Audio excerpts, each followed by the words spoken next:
ጤና ይስጥልን እንደምን አርፍዳችኋል የፖድካስቱ ቤተሰቦች አብራችሁን ቆይታ ያደርጋችሁ ስላለ እጅግ አድርጌ ከልብ አመሰግናለሁ። የዚህ ሳምንት የአውሮፓ ቻምፒየንስ ሊግ ትልቅ ጨዋታዎች እንግዲህ በዚህ ሁለት ቀን ውስጥ የሚከናወኑ ይሆናል። ዛሬና ነገ ቀጥለው የሚደረጉ የቻምፒየንስ ሊግ ጨዋታዎች ትኩረት የሚስቡ ናቸው። ምክንያቱም ወደ ግማሽ ፍጻሜ የሚገቡ ቡድኖች ተለይተው የሚታወቁበት ነው። ዛሬ የሚደረጉ ሁለት ጨዋታዎች አሉ። እነኚህ ሁለት ጨዋታዎች የትኞቹን ቡድኖች ወደ ቀጣዩ ዙር እንዲያልፉ ያደርጋቸዋል የሚለው አንዱ ትልቅ ትኩረት ያገኘ የጨዋታ ቀን ያደርገዋል። ቦሩሲያ ዶርትመንድ ከባርሴሎና፣ አስቶን ቪላ ከፒኤስጂ ጋር የሚያደርጉት ጨዋታ ይኖራል። በተለይ ባርሴሎና የመጀመሪያ ጨዋታውን ማሸነፉን ተከትሎ በጣም ዶሚናንት ሆኖ ማሸነፉን ተከትሎ ቦሩሲያ ዶርትመንድ ይህንን ውጤት ለመቀልበስ የተለየ ነገር መስራት ይኖርበታል። ከማጥቃት ከሚከላከልበት አቋቋም እንዲሁም ደግሞ የተጫዋቾች የሜዳ ላይ አፈጻጸም አንፃር ቦሩሲያ ዶርትመንድ ለባርሴሎና በጣም ቀላል ቡድን ሆኖ ነው የቀረበው። በእርግጥ ቦሩሲያ ዶርትመንድና ባርሴሎና ሲገናኙ በአውሮፓ ቻምፒየንስ ሊግ ለባርሴሎና በጣም ቀላል ቡድን ሆኖ ነው የሚቀርበው። ኢዝሊ ጎል የሚያስቆጥርበት አይነት ቡድን ነው። ጨዋታዎቹንም ወዲያውኑ የመቀልበስ አቅም ይኖረዋል ባርሴሎና። የቦሩሲያ ዶርትመንድ የሚጫወቱበት መንገድ ከቶማስ ቱሄል ጀምሮ ከነ የርገን ክሎፕ ሰዓት ለባርሴሎና የመጫወቻ አውትሌቶችን ፈቅዶ የሚሰጥ ነው። የ3-4 የመጫወቻ አውትሌቶችን ፈቅዶ የሚሰጥ ስለሚሆን እነኚህን የማጥቂያ መንገዶችን ቀዳዳዎችን ደግሞ በቀላሉ የምትሰጠው ከሆነ ባርሴሎና የሚቀጣ አይነት ቡድን ነው። ዘንድሮ ደግሞ የላሚን ያማል ብቃት አስደናቂ ነው። ከኋላ የነ አሌክስ ባልዴ እንቅስቃሴም የቡድኑን መከላከልና የቡድኑን ማጥቃት በደንብ አድርጎ ሚዛኑን ይዞላቸዋልና ቦሩሲያ ዶርትመንድ የተለየ መሆን ይኖርበታል። ዛሬ አስቶን ቪላ ከፒኤስጂ ሌላኛው ሁለተኛው ጨዋታ ነው። የቪላ ፓርክን ህልም የሚፈልጉበት ይመስለኛል ይሄ ጨዋታ። በዚህ የውድድር ዓመት የሉዊስ ኤንሪኬው ፒኤስጂ በምን መንገድ እየተጫወተ እንዳለ ተመልክተናል። የሚያጠቁበት፣ የሚከላከሉበት፣ የቡድን ኦርጋናይዜሽን የሚፈጥሩበት፣ ተጋጣሚን ከጨዋታ እንቅስቃሴ ውጭ የሚያደርጉበት ሙቭመንቶቻቸው በሙሉ በደንብ ሲንክሮናይዝድ የሆነ በደንብ የተደራጀና ያደገ የቡድን ማጥቃትና የቡድን መከላከል ውስጥ ያለ ፒኤስጂ ነው እየተመለከትን ያለ ነው። ኢቭን የዘንድሮ የውድድር ዓመት ፒኤስጂ አንድ የተለየ የሚያደርገው ነገር ምንድነው? የአታኪንግ ኤክስጂ ፐር ጌሞቻቸው ራሱ አድጓል። የፒኤስጂ ከየጨዋታው ጨዋታ ነው ያደገ የመጣው። እንዳውም ባለፈው መግለጫ ላይ ከተጋጣሚው አቀራረብ አንፃር ኡናይ ኤምሬ አታኪንግ ትሬታቸው ከባድ ነበር ብሏል።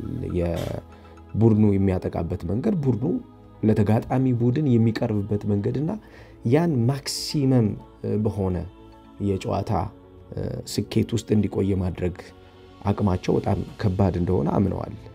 ስለዚህ ጎል ትሬቱ ከዚህ በፊት ከነበሩት ሐሳቦች ከዚህ በፊት ከነበሩ ሜዳ ላይ ተግባራዊ ለማድረግ ካቀዷቸው ፍላጎቶች አንፃር በጣም ያደገ ነው ማለት ነው። ስለዚህ ይህን ጨዋታ እንዲጠበቅ የሚያደርገው እነኚህ ምክንያቶች ስላሉት ነው። የዛሬው ሐሳብ ትኩረቴ የሁለቱ ጨዋታዎች ትንታኔ አይደለም። የፒኤስጂ እና የአስቶን ቪላ እንዲሁም የቦሩሲያ ዶርትመንድ እና የባርሴሎና አይደለም። የዛሬው የጨዋታ ትኩረት የሚሆነው የአርሰናል የማጥቃት ማስጀመሪያ የሚባለው የዳቪድ ራያ የአርሰናል የቻምፒየንስ ሊግ ጉዞ አርሰናል እንዴት እንደተጠቀመ በእንቅስቃሴና በቁጥር ለመመልከት ስለምሞክር ነው። የዛሬ 14 ዓመት አንድ ከባድ ጊዜ አሳልፏል አርሰናል።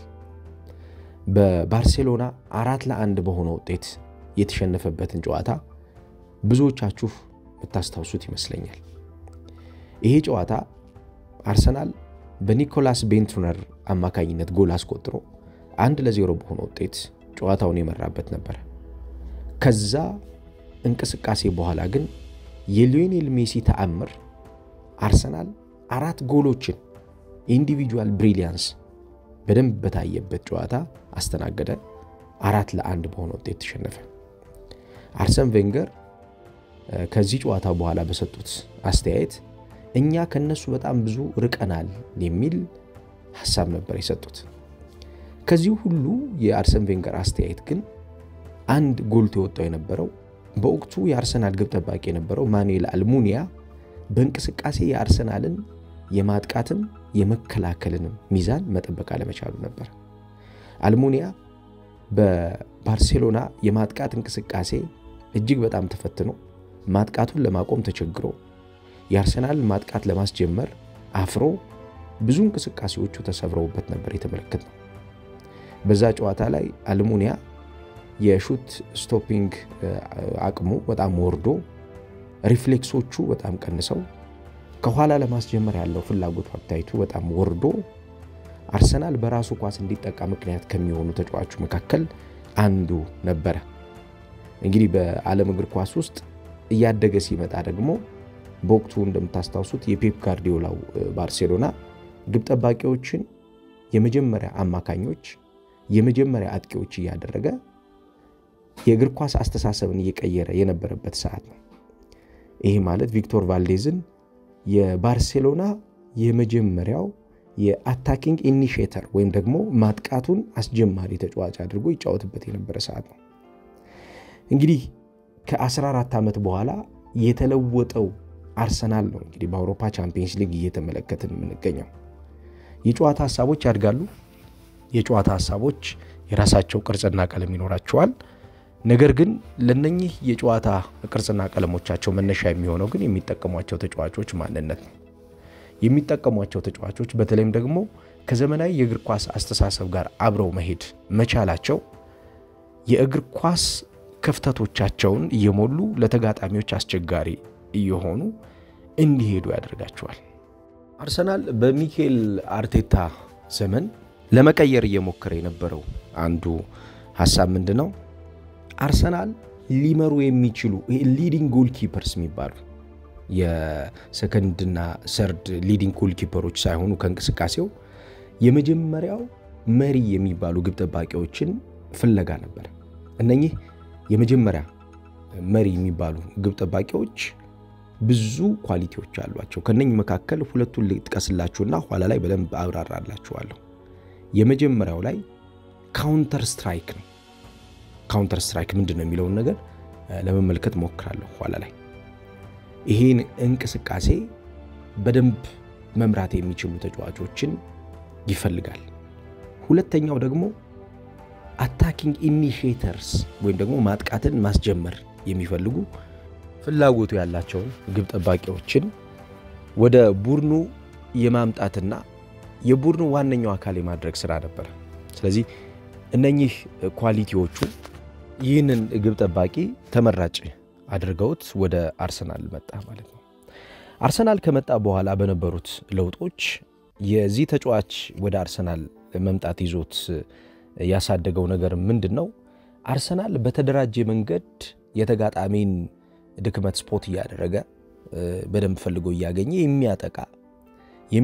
የሚያጠቃበትን መንገድ ደግሞ የሚደጋግም የሚጠቃበትን መንገድ የሚቀንስ ቡድን ሆኗል ለምሳሌ በካውንተር ስትራይክ ወይም ደግሞ በመልሶ የማጥቃት የግብ ጠባቂ ተሳትፎ ውስጥ ከተመለከትነው የሚጠቃው አርሰናል ኳሱን ብሎክ ካደረገ በኋላ የሚኖረው የግብ ጠባቂው የአእምሮ ፍጥነትና የግብ ጠባቂውን የአእምሮ ፍጥነት ተከትሎ ደግሞ ቀጣዩ ፌዝ ኦፍ አታክ የሚኖረው አደረጃጀትና እድገት የሚቆጣጠር አእምሮ ያላቸው አጥቂዎችና አማካኞች የሚሰሩት ይሄ ሲንክሮናይዝድ የሆነ ወይም ደግሞ ሲነርጂቲክ አታኪንግ ፕሌይ የሚሉት ማለት ነው የተደራጀ የማጥቃት እንቅስቃሴ የሚሉት ሐሳብ ነው ይሄ ሐሳብ ይህንን ሐሳብ ተጠቃሚ በማድረግና በአርሰናል እንቅስቃሴ ውስጥ በማሳደግ እሱ በፊት ከነበረው አረን ራምስዴል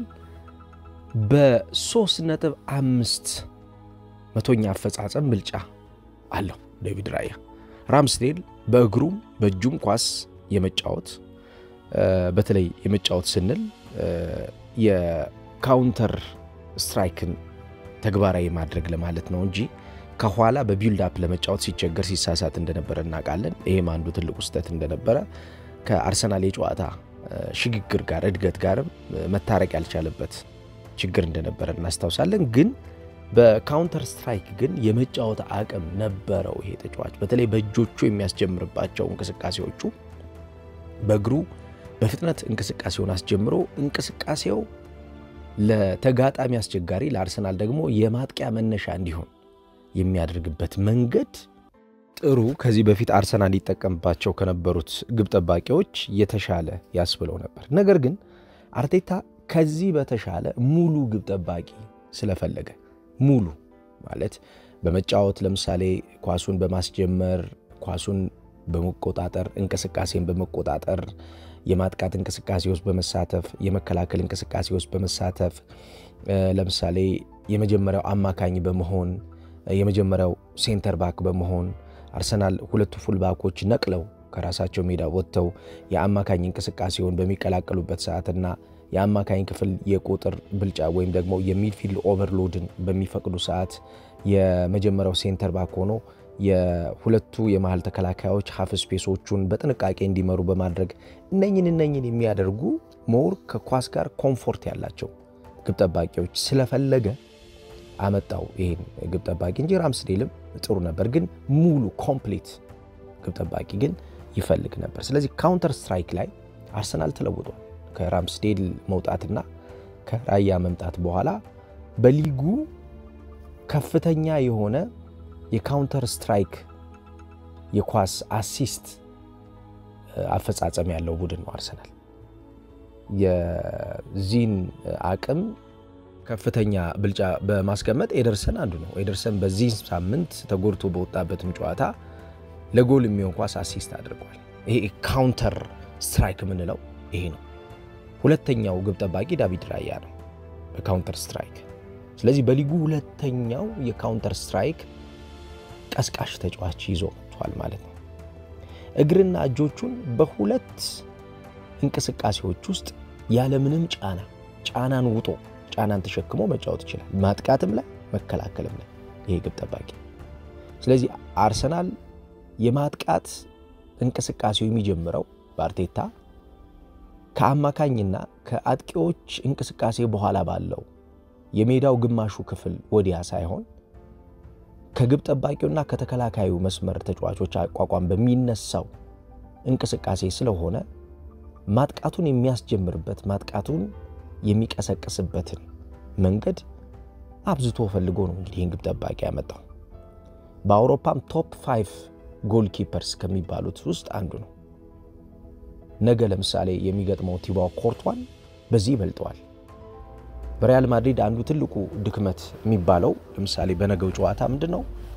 ቲባው ኮርቷ ማጥቃትን ለማስጀመር ፍላጎት ኖሮት ወይም ደግሞ ይሄ ተነሳሽነቱን ወስዶ ለማስጀመር ካለው ንቃትና ካለው ተፈላጊነት አንፃር በጣም ደካማ ነው። አርሰናል ነገ በሚኖረው ጨዋታ አንዱ ትልቁ ጥንካሬ ሊሆን የሚችለው ምንድነው? በተከላካዮችና በግብ ጠባቂው መካከል የሚኖረው የተደራጀ የማጥቃት እንቅስቃሴ በእርጋታ መምራት ይችላል። በመስመሮች መካከል የሚቆሙ ተጫዋቾች የአርሰናል መከላከል ከነኚህ ተጫዋቾች አቅም ተነስተን ሊረብሹት አይችሉም። ኢንተሪየር አታኪንግ ፔፕ ጋርዲዮላ ከ2009-10 በኋላ በፈጠረው ውስጥ ቆይቶ ማጥቃት በሚባለው እንቅስቃሴ ግን ነገ ጨዋታውን ትመለከቱታላችሁ። ሪያል ማድሪድ የሚቸገርበት አንዱ ምክንያት የሚሆነው በግብ ጠባቂው ቲባው ኮርቷና በተከላካይ መስመር ተጫዋቾች መካከል የሚኖረው ምቾት የማይሰማው የኳስ አጀማመር ወይንም ደግሞ the first phase attacking build up የሚባለው ያው በዚህ ዘመን የመጀመሪያው የማጥቃት ግንባታ ነው እንጂ የመጀመሪያው የመከላከል ግንባታ አይባልም። ስለዚህ የመጀመሪያው የማጥቃት ግንባታ ላይ የሚኖረው አንዱ ትልቁ ድክመት እዛ ቦታ ላይ ያለው አለመናበብ ነው። ይሄ absorbing the attacking pressure ላይ ወይም ደግሞ የመጠቃትን ጫና በመዋጥ የዳቪድ ራያ የዘንድሮ የውድድር ዓመት ብቻ ሳይሆን ያለፈው ዓመትና የዘንድሮ ስኬቱ በአርሰናል ከተመለከትናቸው ውጤታማ ቦል ፕሌይንግ ወይም ደግሞ ኳስ ተጫዋች ግብ ጠባቂዎች መካከል አንዱ ያደርገዋል። ይህ ተጫዋች ጫና ይሸከማል። በነገራችን ላይ ጫና የመሸከም አቅሙ በነገራችን ላይ ከአውሮፓ ቶፕ 5 ግብ ጠባቂዎች መካከል አፈጻጸሙ ሁለተኛ ደረጃ ላይ ነው የሚያስቀምጠው።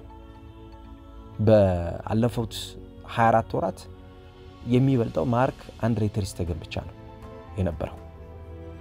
ያው የተር ስቴገን ዘንድሮ ብዙ አለመጫወቱ ከመስከረም ወር በኋላ ባጋጠመው የቀዶ ሕክምና ምክንያት ለባርሴሎና ብዙም ግልጋሎት እየሰጠ እንዳልነበር እናስታውሳለን። ግን ሊበልጠው የሚችለው ቁጥር የሱ ቁጥር ብቻ ነው። ስለዚህ ለአርሰናል ፐርፌክት ቾይስ ነው ማለት ነው። በቃ ምርጥ ምርጫ ነው ማለት ነው።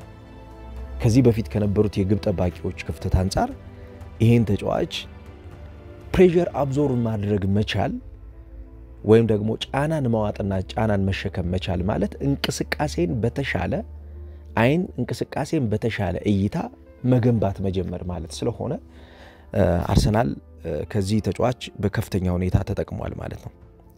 ከዛው ጨዋታን የማወቅ ኳሶችን የመረዳት አንቲሲፔቲንግ የማድረግ ወይ ደግሞ ቀጣዩ ሂደት ምንድነው ብሎ የማንበብ አቅሙ በጣም ከፍተኛ ነው። በአውሮፓ አሁንም የሚበልጠው ተር ስቴገን የሚባለው ተጫዋች ነው። ነገሮችን በደንብ የማየት ነገሮችን በሚገባ የመረዳት እንደውም ወጥ ሆኖ የእንቅስቃሴው አንዱ አካል ሆኖ እንቅስቃሴውን በንቃት ከመምራት ጋር ዳቪድ ራያ በደንብ የተሻለ ግብ ጠባቂ መሆኑን ያሳየ ነው የሚገኘው። የዚህ ተጫዋች ሌላው ትልቁ ኳሊቲ ሪፍሌክስ ሴቮቹ ናቸው። ተጣጣፊ ነው በሚገባ ትልልቅ የሚባሉ ወደ ጎል የሚያመሩ ኳሶችን አምክኗል። ይሄ ጎል ሊዲንግ ስትራይክስ የሚባሉትን ማለት ነው። እነኚህን የማቆም የመቆጣጠር እነኚህን ኳሶች ከያዘ በኋላ ራሱ ቅድም ያልኳችሁን ካውንተር ስትራይክን በማስጀመር የአርሰናልን የማጥቃት አቅም ይበልጥ በተደራጀና ባደገ መንገድ ቡድኑ ተጠቃሚ እንዲሆን አድርጎታል። በሳጥን ውስጥ የተሻለ ንግስና ያለው ተጫዋች ነው። የተጫዋች ግብ ጠባቂዎች አብዛኛው ጊዜ በሳጥን ውስጥ የሚኖራቸው ንግስና የሚጫወቱበትን መንገድ መምሰል አለበት ይባላል። በእግራቸው መጫወት የማይፈልጉ ግብ ጠባቂዎች አሉ፣ በእግራቸው መጫወት የሚፈልጉ ግብ ጠባቂዎች አሉ። የዚህ ተጫዋች የሳጥን ውስጥ ንግስናው ምንድነው? የተጋጣሚ ቡድን ተጫዋቾች ወደሱ እንቅስቃሴ እንዲመጡ ቅድም ያልኳችሁን ይሄ accepting the pressure inviting the pressure ጫናዎችን መጋበዝ ጫናዎችን መቀበል ላይ ጥሩ ስለሆነ አርሰናሎች በብዙ ጥረት አማካኞቻቸውና ተከላካዮቻቸው ተቀባብለው በጣም ብዙ ኳሶችን ተቀባብለው የሚያስከፍቱትን ማጥቂያውን ሁለተኛውና ሶስተኛውን ፌዝ አታክ በዚህ ግብ ጠባቂ ኢንቪቴሽን በዚህ ግብ ጠባቂ ግብዣ ምክንያት በቀላሉ ያገኙታል ማለት ነው። ለዚህ ነው ሞደርን ግብ ጠባቂ ሆኖ ይሄ ግብ ጠባቂ በነገውም ጨዋታ ለአርሰናል በጣም ወሳኙ ግብ ጠባቂ እንዲሆን የሚያደርገው ማለት ነው። አርሰናል ከሪያል ማድሪድ እንግዲህ ነገ ይጫወታሉ። ብዙ ስለ ዳቪድ ራያ ነግሬያችኋለሁ። በተለይ የተጫዋቹ የቡድን እድገቱ የቡድን አቅሙ የቡድን ስራው የተሻለ እንዲሆን እንዴት እንዳደረገው ገልጬላችኋለሁ። ምን ኤክስፔክት አደርጋላችሁ እናንተ? እስኪ ሐሳብ አስተያየት ሰጡበት። ነገ ጧት ደግሞ በሌላ ፕሮዳክሽን በተለይ የሁለቱ ቡድኖች ጨዋታ በየትኛው መንገድ ሊያልቅ ይችላል የሚለው ሰፊ ትንታኔ ይዤላችሁ የምመጣ ይሆናል። ጥሩ ጊዜ ይሁንላችሁ።